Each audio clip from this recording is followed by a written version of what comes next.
All right, let's dive in. Today we're going deep, really deep, into one of America's most infamous unsolved cases. The Zodiac Killer. A case that's fascinated people for decades. Yeah, I mean, this isn't just your average serial killer story, right? We're talking Northern California, late 60s, early A 70s. time of major social change. Yeah, exactly. And then you have this figure emerge, leaving behind not just victims, but cryptic messages, ciphers taunting the media. It's like he wanted to turn fear into a performance. A spectacle almost. I Yeah. think what always gets me is how he was able to kind of weave himself into the fabric of that era. Right, like he became part of the anxieties of the time. More than just a killer, he was a phantom. Yeah, a real phantom. So where do we even begin with a case this complex? I think it's easy to get lost in all the theories. Right. But let's start with the facts, the confirmed killings. Okay, yeah, a good place to start. So the first confirmed murders take us to December 20th, 1968 on Lake Herman Road, just outside Vallejo. A secluded lover's lane. And it's there that a teenage couple, Betty Lou Jensen and David Faraday, become the Zodiac's first victims. Shot at close range. Right from the start, we see this seemingly random attack, no robbery, no sexual assault. Really makes you question the motive. What was driving him? It's unsettling, right? It suggests this need for power, for control. Like the act itself was the motive. Because we have this chilling lack of motive, and then, just a few months later, July 4th, 1969, the Zodiac strikes again. Blue Rock Springs, also in Vallejo. Darlene Ferrin is killed, Michael Mageau survives. But this time it's different. Yeah, this time the killer doesn't just vanish. He calls the police. Confesses to the murders. A bold move. A challenge, almost. Like he was making a statement. And that need for control, that manipulation, it just becomes even more apparent in the next attack. September 27th, 1969. College students, Brian Hartnell and Cecilia Shepard, are attacked while picnicking at Lake Berryessa. Near Napa. And this is where that visual element of the Zodiac really comes into play. Yeah, this is when he first appears wearing the infamous black hood. With that Zodiac symbol. Ties up Hartnell and Shepard, stabs them repeatedly. Shepard, tragically, dies from her injuries. But Hartnell survives. And what's even more disturbing, the Zodiac leaves a handwritten message on their car door. Bragging about the crime. Like he wants to leave his mark. To brand this image into our minds. Yes. And then we have the final confirmed murder. And this one is different in a lot of ways. October 11th, 1969, San Francisco. The Zodiac takes the life of Paul Stein, a cab driver. The only confirmed killing in a major city. A shift in victim profile, a shift in location. More brazen than ever. He shoots Stein in the head, takes a piece of Stein's shirt as a trophy. The trophy. Escapes even though police were nearby. It's like he was mocking them, showing them he could outsmart them. And that's the thing, that ability to vanish, to be a ghost. Makes him even more terrifying. But the murders are only one part of this story, right? We have to talk about the messages, the ciphers. Absolutely. That's what sets the Zodiac apart, right? It wasn't just about the violence. It was this twisted communication. This game he was playing. Exactly. He sent 4 ciphers to newspapers. Complex puzzles, taunting everyone. And that first cipher, the Z408, it was cracked relatively quickly. A simple substitution cipher. But the others, much more complex. Like the Z340, unsolved for over 50 years. 50 years. A homophonic substitution cipher, much harder to break. So what did that first cipher, the Z408, reveal? Was it like a confession? A disturbing message, a glimpse into his mind. What did it say? I like killing because it is so much fun. Chilling. It really is. And the Z340, did cracking that after all those years, did it give us any answers? Cryptic, a few more cryptic statements, Hmm. but nothing concrete about his identity. More questions than answers. It seems that way. But the ciphers weren't the only way he communicated, right? No, the letters to the newspapers. Those were almost like meticulously crafted to manipulate, to stoke fear, He knew how to use the media. amplify his own notoriety. And one of the most chilling things from those letters, his claim to have killed 37 people. Wow. Far more than the 5 confirmed victims. Was he just trying to inflate his image, or could there be more victims out there? A question that haunts investigators to this day. The Zodiac, obsessed with crafting this image of himself as this unstoppable force. Boasting about evading capture, taunting the police, Threatening to attack school buses. taking the terror to a whole new level. That's a chilling thought, attacking school buses. Imagine the panic that must have caused. So we have this figure, intelligent, methodical, obsessed with control. The question is, who was he? Who was the man behind the mask? That's the million-dollar question, the one that's haunted investigators for decades. And to answer that, we need to look at the suspects. The shadowy figures who've been linked to this case. That's a story for part 2. A rabbit hole of theories and dead ends. But we'll unpack it all in the next part of our deep dive. Stay tuned. The mystery of the Zodiac is far from over. Okay, so we're back, and last time, things got pretty intense, right? We walked through the Zodiac's confirmed crimes, saw how he escalated from those seemingly random attacks to these really carefully staged events, almost like he was putting on a show.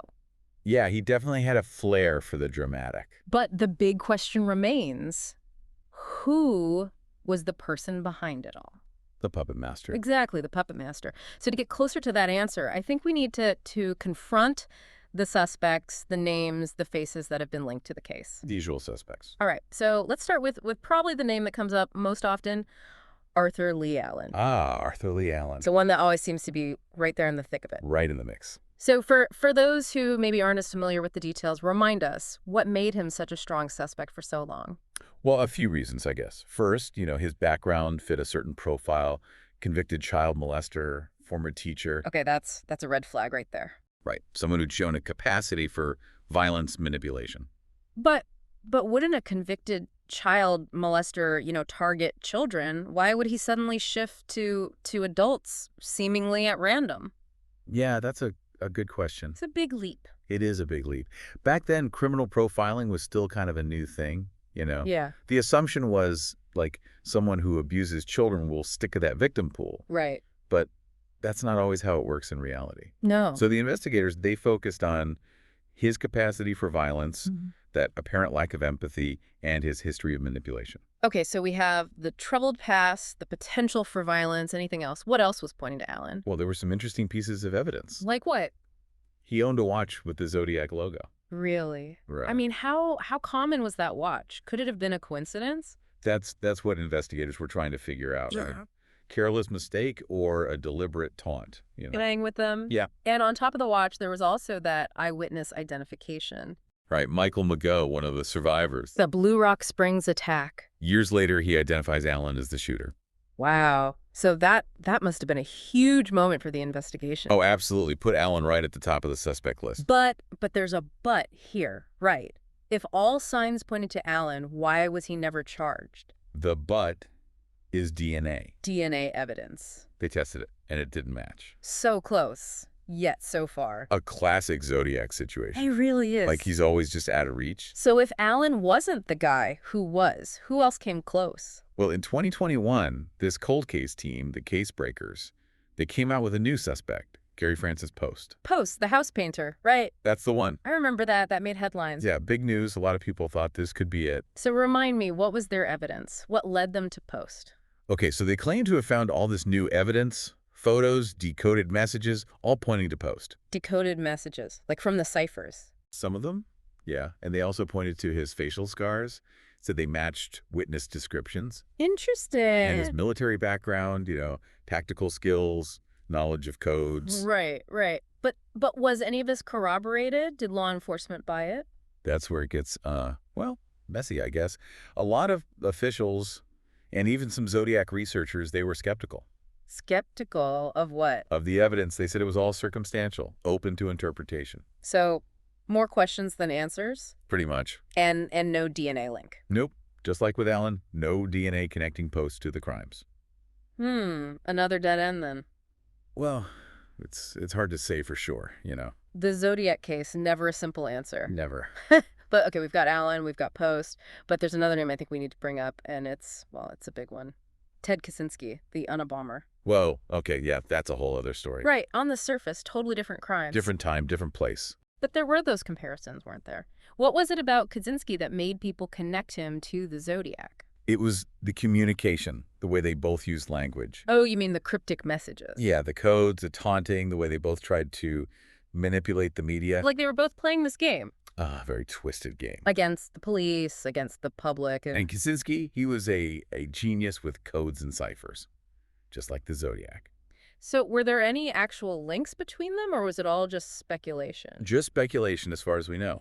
Okay. Their crimes were in different parts of the country, different MOs, no physical evidence connecting them. Fascinating, though, how this case, it keeps drawing these connections to other notorious criminals. It's like it has its own gravitational pull, It really does. bringing all these dark figures into its orbit. So we talked about Allen, Post, Kaczynski, but I know there were others. Oh yeah, whole cast of characters. Who else caught the eye of investigators? Well, you had Rick Marshall. People thought his handwriting matched the Zodiac's. Handwriting analysis, that's a whole other rabbit hole. Right. And then Lawrence Kane, he worked near one of the crime scenes, fit a description. And Bruce Davis, former cult member, history of violence. Cult member. Okay, now that's interesting. Right.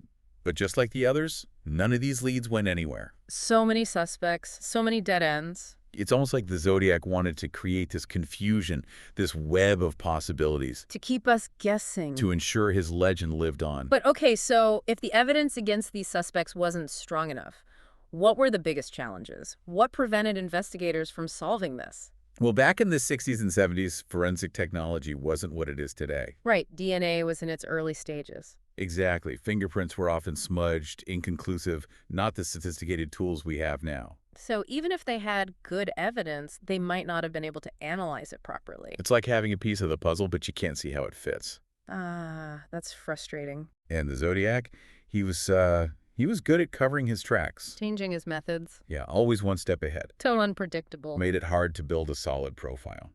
Not the typical serial killer MO. Not at all. And we can't forget, there were mistakes made, right? By law enforcement. Oh yeah, miscommunications, jurisdictional issues. Things that could have hindered the investigation. Definitely. Like what? Any specific examples? Well, the misidentification of Paul Stein as a black man initially. Really? Yeah, that allowed the Zodiac to just blend in, disappear. Wow.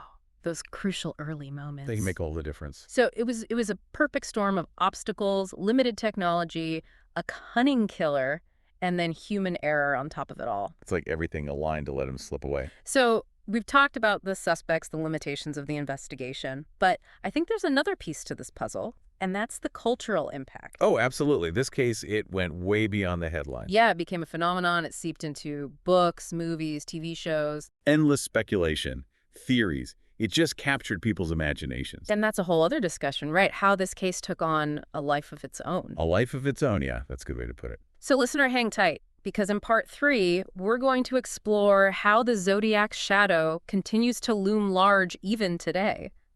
Okay, so we've spent the last 2 parts really digging into the nuts and bolts of this case, the killings, the suspects, all the obstacles that investigators faced. A lot to unpack. Yeah, but there's this whole other side to the Zodiac story, right? It's not just about the facts of the case. It's about how this case impacted, well, everything. Culture, movies, books. It became bigger than itself, almost. Right, like it tapped into something, some primal fear. Yeah, this idea of a brilliant, shadowy figure operating, with impunity. Outsmarting everyone. People were drawn to that, the mystery of it. And you see that especially in the movies, like thinking of that David Fincher film, Zodiac. Great film. From 2007, it really captures the obsession, right? Not just for the investigators, but for journalists, amateur sleuths, everybody. That feeling of getting pulled in deeper and deeper. Right, like you can't look away. And Fincher, he's the perfect director for that kind of story. Dark. Yeah. Meticulous. Yeah, his style just fits. The film's not just about the violence, it's about that obsession, how this case just consumes people. It made me think about the role of the media, too, the way the Zodiac used the press. He was a master at that. A master manipulator. Knew how to create a spectacle, a media frenzy. He was feeding off that attention, those headlines. And spreading fear, controlling the narrative. He was, he was almost a pioneer in that sense, using the media to his advantage. And today, with the internet, social media, it would be even crazier. I know, right? It's almost like he was ahead of his time in a way. And even now, decades later, the case still generates so much discussion online. Oh yeah, all those forums, websites dedicated to cracking the ciphers. People poring over the evidence, sharing theories. Like a global community of armchair detectives. And the fact that it's still unsolved, officially in some places. It keeps that mystery alive. And there's always that hope, right? That maybe one day... new evidence will emerge. New technology. DNA testing has come a long way. Maybe a familial match or a new analysis of old evidence. It could happen. You never know. But even if Even if we were to finally unmask the Zodiac, would it really bring closure? That's the question, isn't it? Would knowing the face behind the mask, would it take away from the myth? Or would it make it even more terrifying? Knowing that someone like that could just blend in, live a normal life? I think about the victims' families. Say no. Would it bring them peace? Or would it just, bring back all those painful memories? It's a tough, tough question. This whole deep dive, it's been a journey, right? From those fear-filled streets of California in the 60s to like the depths of human psychology. And forensic science, the evolution of all that. And then how it all became this cultural obsession. The Zodiac case, it's a story that just keeps evolving. Yeah, a puzzle that may never be fully solved. But that's what keeps us coming back, right? So search for the truth. The need to understand. So listener, as we wrap up this deep dive, I want you to remember the Zodiac case, not just as a scary story, but as a reminder that there are still mysteries out there. Mysteries that may never be solved. But who knows, maybe you'll be the one to crack the code. Maybe you'll find that missing piece. Until then, keep searching, keep questioning, and never stop exploring the unknown.